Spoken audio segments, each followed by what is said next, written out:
Today's video is actually a bit of a pep talk. It is addressing a key question, a question that I find haunts a lot of home educators. It's something that we all at certain times struggle with, and it's the question of, are we doing enough? Seems like a harmless question to ask, but I'm going to break it down today and go through the kinds of scenarios that usually prompt this question and why we have to really think a little bit harder about the reason why we're asking ourselves that question or making that statement, I'm not doing enough.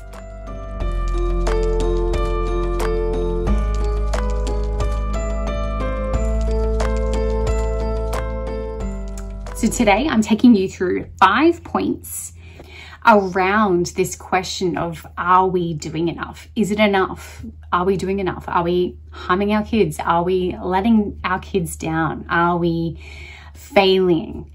All of these loaded statements and questions that we often, say to others. I've had homeschool friends mention this to me or question this, and I've questioned it to myself, and I've shared it with other people. Oh, we just haven't done enough this year. Or, I've heard it in my communities. I have seen it and heard it so many times that today I wanted to create a video and address some of these scenarios that I myself have worked through, having homeschooled for a little while now, some of the scenarios that I have played out and addressed and where I've gotten to in that point. I'm at a point now in our homeschooling journey where I feel really grounded. I feel really confident and comfortable with where we're at.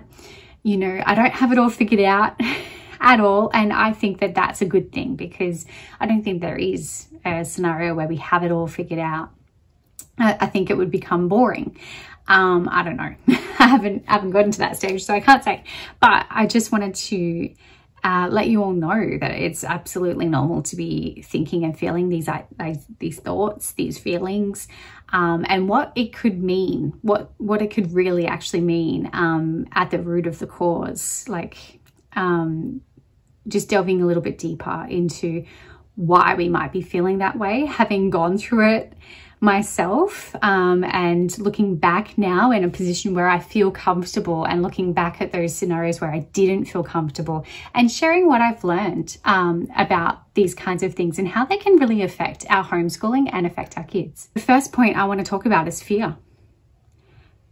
It's something that can eat away at us. Fear can draw out all sorts of things for us.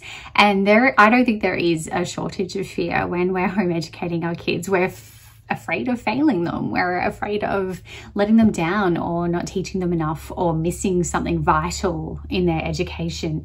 And that's a dangerous feeling that we can have sometimes, especially if we let it get out of hand. When this question pops up in our minds, am I doing enough?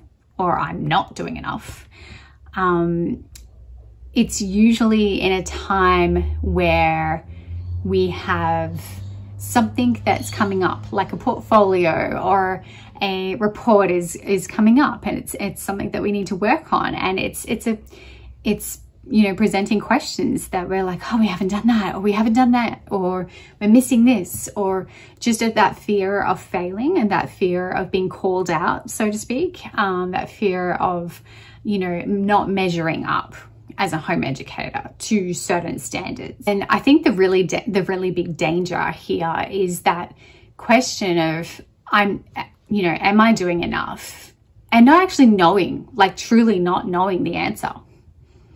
That is where the fear grows. And I know that it could be easier to just try and push it down and move through it. And you can, until maybe the next year that you have the same feeling pop up and the same reporting and all of that sort of stuff to do. But the key really here for me that I found was asking yourself, when you have that question, am I doing enough? Ask yourself, enough of what? Really ask yourself, enough of what? Sit down with a pen and paper and write out your fears. you will get to that root cause of like the real true underlying fear if you dig deep enough. Grab a book and start writing out your fear. Maybe it's writing. Maybe your child just hates writing and your fear is in the lack of physical work to present proof of learning. So in that case, it would be, am I doing enough writing? When you put it that way, it kind of seems like a very minor concern, really. Like, are my kids doing enough writing? Is my child doing enough writing? Okay, well, you're worried about the lack of physical evidence of writing.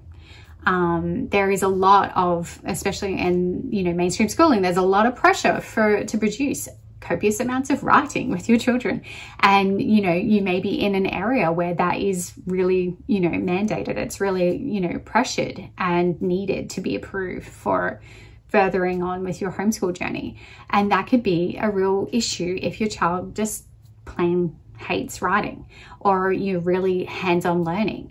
There are ways to get around that, but if you know that that is the actual cause, that is the actual fear, you can do something about it.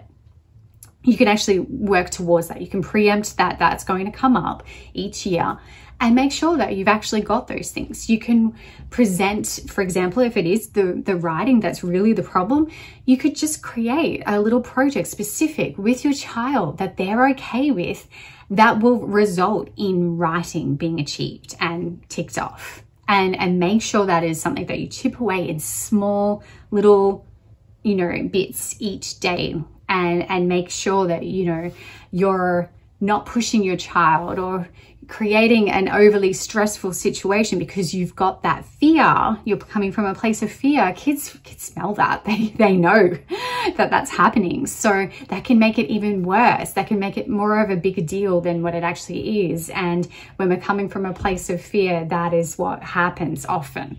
And I've done it. I did in my very first year of homeschooling. So I understand how that feels, and I understand that that is a real thing, and it's not the end of the world if you've done it. Trust me.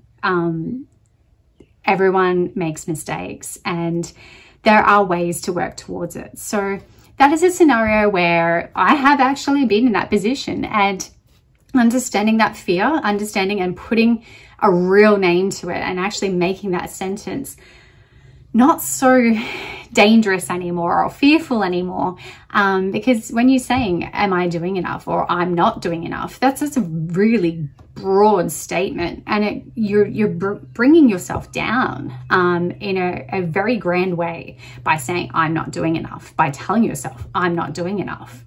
But if it's really actually that you don't think that you're doing enough writing, okay, well, that's fixable. That's not, the whole entire year is not wasted. You haven't spent your entire year not doing enough. You've simply just maybe not done as much writing because your child doesn't enjoy it. You put their wants and needs first, and they do hands-on learning or something. That's okay. There's nothing wrong with that. That doesn't mean that you're not doing enough. It just means you might not have done enough of a specific thing because there's a reason, because of this. And that is fixable. That is something that you have the power to change and preempt and create a solution for. The second point I want to bring to your attention is, are your expectations fair? So when we're saying things like, I'm not doing enough, or my kids haven't been doing enough, or, those kinds of statements, what are you really meaning? Have you got a fair expectation of a fair measure of that enough? And often we don't. And that's why having statements like that, if kids are hearing that and just you're telling yourself that, that's a really dangerous game that you're playing, because you're implying that there is a measure and there is an amount of stuff that you should have done and you didn't do it, and you're not good enough because you didn't do it.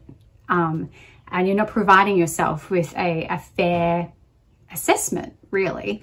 And that's not fair to anyone, including your kids. So in this kind of scenario, I think that it's really important that you sit down with your kids and think about, you know, this is something that I do. I like to sit down with my kids. I like to set an expectation and talk about, you know, what is a fair amount to achieve in a week. What do you think that, you know, is a fair amount to achieve in the week? And what does that rhythm look like? What does that routine look like? And how are we going to make that, you know, measured? How are we going to measure that and make sure that we can get those things done to a fair degree? And all of a sudden, you've got a measurement to actually measure that enough. You're putting a boundary around that and going, well, you know, even if you didn't achieve it all in that week, you know that it's fair and it's measurable and it's something that you can address. It's something that you can see, oh, well, we didn't do that because we did this instead. Well, that's equally important. Well, that we've done enough. And it instantly allows you to be able to measure what you consider is enough and what your kids consider as enough as well. And everyone's on the same page with that. Now, I know that can take a bit of time to figure out that as well. I don't say that lightly. I know that it can take a bit of time to find that routine and to find that measure. But starting off small and starting off just with your core subjects, if that's something that really worries you, you have the power to just look at your core subjects and go, as long as we do this core, math, English and science each week, and we do 3 lessons of math, I'm happy. So as long as we do English, science, and 3 lessons of math, I'm happy. That's my bare minimum. Like, work out what your bare minimum is so that if you think that you're going below that, like you're below your absolute bare minimum amount of schoolwork to be done each week that you want the kids to be able to achieve. If you're going below that, then you can say, we're not doing enough. How can we prioritize this? We might need to drop some other things. We might need to do some, you know, create an entire day at home so that we can just make sure we tick some things off first before we get into the rest of our week. Then everybody's happy because we know what's expected. And when kids don't really know what's expected of them, when you're saying, we didn't do enough this week, we can't go to such and such's house, you're punishing them for something that they don't understand, for something that they didn't have control over either, and they weren't really like at fault in that way. And that gets very divided. And if you come from a place where it's actually something that you're working together at, and we all know that what our measure is of getting certain things done, then that everybody's winning, everybody's working towards the same thing. The next point is kind of related to the point that I just mentioned, which was, are your expectations fair? The next point is really, do your expectations work with your goal? So I've talked about goals before. I have a couple of videos that I've done on them. I'm a big goal setter. I like to make goals with my kids, and they're not usually too academic. They're usually more around life skills or achievements or happiness or mindset. I feel like those things, if you have those things, you have everything you need in order to do all the other things. So I'm really big on those kinds of things. And I like to have a balance with my expectations and my goals, because I find that if they're not working together. So for example, I'll give you an example because it's hard. It's kind of these things are hard to work out, and I've spent years actually learning this. So it's kind of hard to just put into a few words, but a clear example would probably be where you're actually setting an expectation that, math, English, science should be done every single day. And then, but you have your goals, which are, you want to make friendships, you want to have connection with the community, and your goal is to actually, immerse yourself in the homeschooling community and making new friends.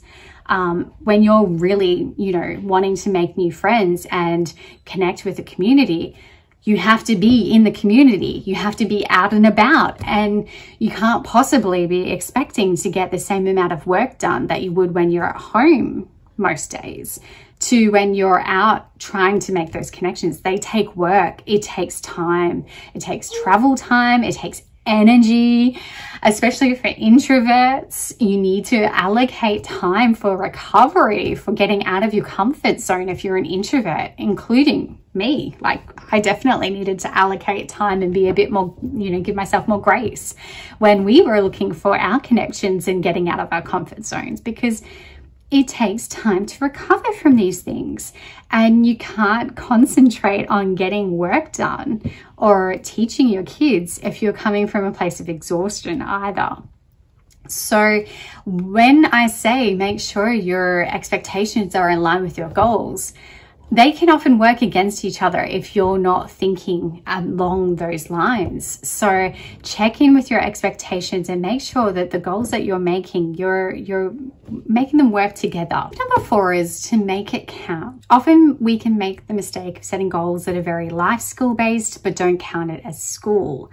And this is something that I am guilty of. So I think essentially we need to think about the kinds of goals that we're creating, and like if they're making friendships or they're having some life skills like learning how to cook for yourself or how to grow your own food, all of those kinds of things we don't necessarily see as academics.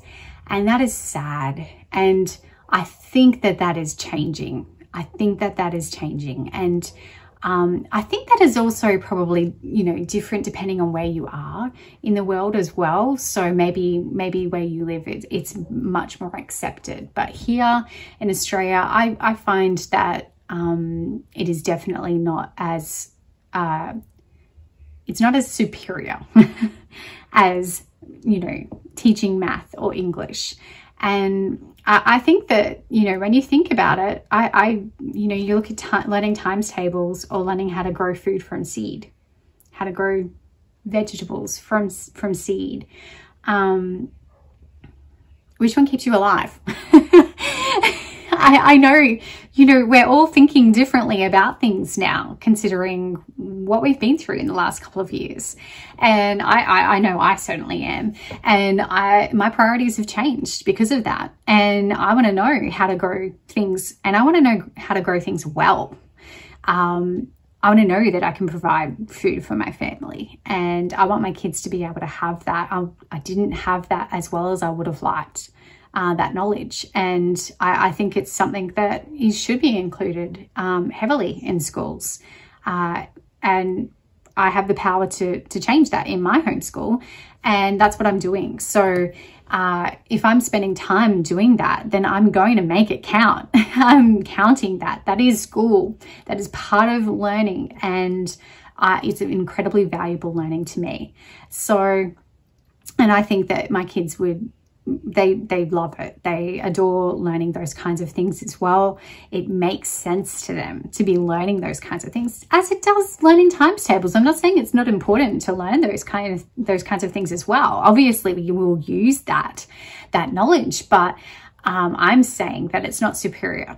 I'm saying that I believe that those kinds of things, those kinds of learning life skills, all of that sort of stuff, it is equally important. So we should make it feel as important, and often in line with the theme of today's video, where, you know, we feel like sometimes we're not giving ourselves enough grace, and we're feeling like we're not doing enough, and we're asking that question, are we doing enough? Am I doing enough? Often that can happen when we're maybe focusing more on life skills or doing things more outdoors and learning hobbies and things like that. Often that question can pop up in our heads because we still have that conditioning and thinking that doesn't count as school. So make it count. And the way that I do that is I use Freely Homeschool Planner, and I put in everything that we do that day because I make it count, and it feels different. Since I've started doing that, I haven't done it from the very beginning. I have started doing that, and the reason why I did that was because we were going through a period where we really did need to get back to basics and learn how to do some life skill things. We had been focusing on academics, and I realized that there were things that we were missing that were very much needed to become more independent and step towards that more independent, you know, give them that confidence. If they go to other people's houses, they know how to do those things for themselves, things like that. And I want them to have those things. And we spent quite a bit of time on working on those things. And I felt I had those questions were popping up more and more in my mind. And I realized it was because what we did that day, I felt like we did very little school. But really, we spent the entire day learning how to make a meal from scratch, or how to set the table for when guests come over, or how to make a bed for a friend coming to stay the night, and what kind of activities can we do, and planning out how to, you know, entertain and make someone feel comfortable in our home, how to do washing, chores, all of those kinds of things. So that's my tip, is that for me, I started planning and freely. When I had something that I was wanting to teach the kids, I would put it in. Or if I found that we needed to learn something and I chose to do that lesson over, say, an English lesson, I would delete out the English lesson or move it to another day, and I would put in what we did instead, even though it felt like it wasn't school. Even though to me in my head, with that conditioning, I didn't see it as school, I still put it in. And the minute that I did, I saw it and I wrote down some observations. I write it just like I do with my lessons in English and maths. And I wrote down what we had learned and the conversations that had taken place and the realizations. And that was gold. And I took some photos and I included that in there. And like all of a sudden I'm realizing, oh my gosh, this is a beautiful thing to track. This is a beautiful way to create memories of stuff that really matters to my kids, of them learning those things. Because those are the kinds of things when, you know, a family member calls or visits and goes, what have you been up to? Those are the things that my kids talk about. Oh, I learned how to tie my shoelaces. I learned how to, you know, create this. I learned how to make a basket from weaving, and I created this and I drew this and I made that. And those are the kinds of things that my kids want to tell people. So of course, why am I not capturing that and sharing that with them for the long term and putting that into our portfolio and including that in our reporting? It all counts, and it really does.